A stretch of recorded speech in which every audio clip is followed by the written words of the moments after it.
The danger is that China might actually go on the offensive, not militarily. I mean, there's a lot talked about, China invading Taiwan and so on. I would dismiss that. I just don't see that. Apart from anything else, the Chinese know this. They're not going to invade, for goodness sake. That's not their approach at all. But I think the attack on America is going to be financial. Putting myself in Xi's shoes, I would just bring down the dollar.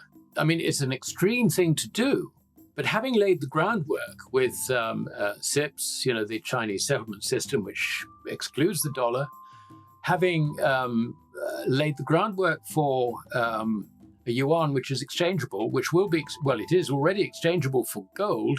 It's just that the rate hasn't been fixed. That is something that could happen. Fix the rate. And what does that do to confidence in the dollar? I think it kills it. So there are moves on the financial side, which the Chinese can do. They've still got something like 600 billion of US treasuries. They've probably hedged the risk in that to a large degree. We don't know. But that's something which they could bring into play. I think also there's a feeling that Trump's targeting BRICS because, for a start, Argentina accepted membership of BRICS, and then when Milei got in, that was rescinded for American support, as it were. Brazil, I have no doubt that Brazil is a candidate for regime change, which again, being the be in BRICS is a very, very important development. You've also got conflict over copper developing, I think, in the Democratic Congo Republic, or DRC, Democratic Republic of Congo, and also Zambia, which is trying very, very hard to stay neutral in all this. So you can see that things are actually hotting up, particularly on the commodity side. And I suspect that part of China's thinking in terms of letting the silver price rip was it's an extension, if you like, of their policy, their rare earth policy. They know what hurts America, and that's high commodity prices. So look at the price of copper. That's gone through the roof. So I think there are some very, very big headwinds heading America's way. And this is not, the way to deal with Trump is not to try and declare war on him or escalate military conflict, but basically undermine his currency, and that will make him powerless. And in terms of China letting the silver price rip, how did they do that? Well, basically, China has been controlling the silver price for the last 3 decades. It started with the rare earths. It decided, you ain't getting rare earths. And when the silver price started rising, I think China realized that it had to make a choice. Do we continue to suppress the price at the risk that we lose our strategic stocks, because they built up strategic stocks? I mean, bear in mind that China is the second largest silver miner, and also it is the largest processor of both silver, doré, and also metallic ores, copper, zinc, lead, and all the rest of it, where you find silver. So they have accumulated huge quantities of silver. They have been the swing factor in the price. That is absolutely clear if you actually look at the facts.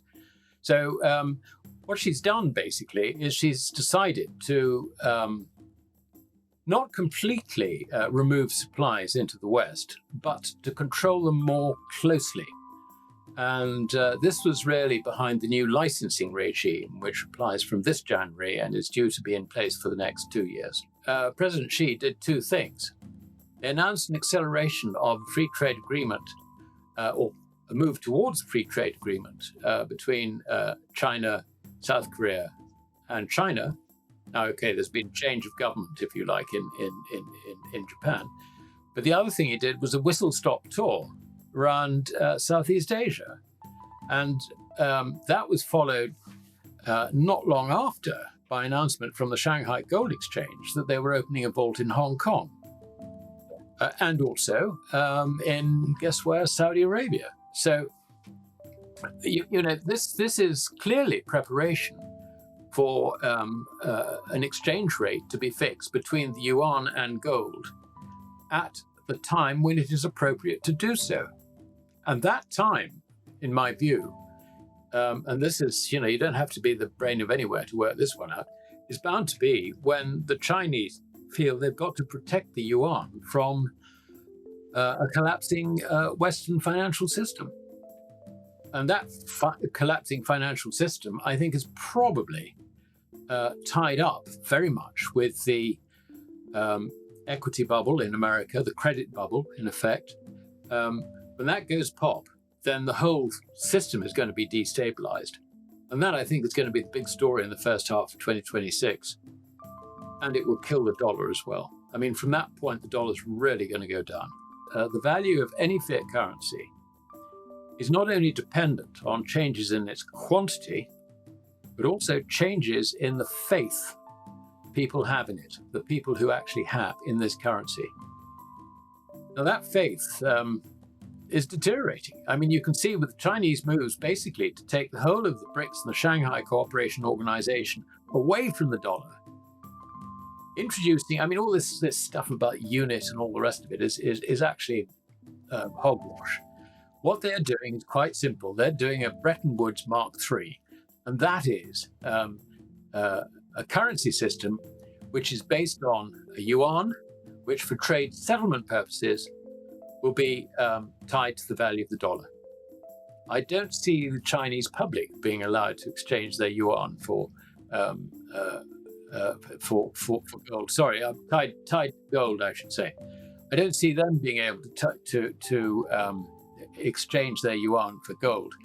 But at the international trade level, countries will be swapping yuan for gold and gold for yuan. That's the whole point. The only thing we don't know at this stage is what the fixed rate will be, and there will be a fixed rate.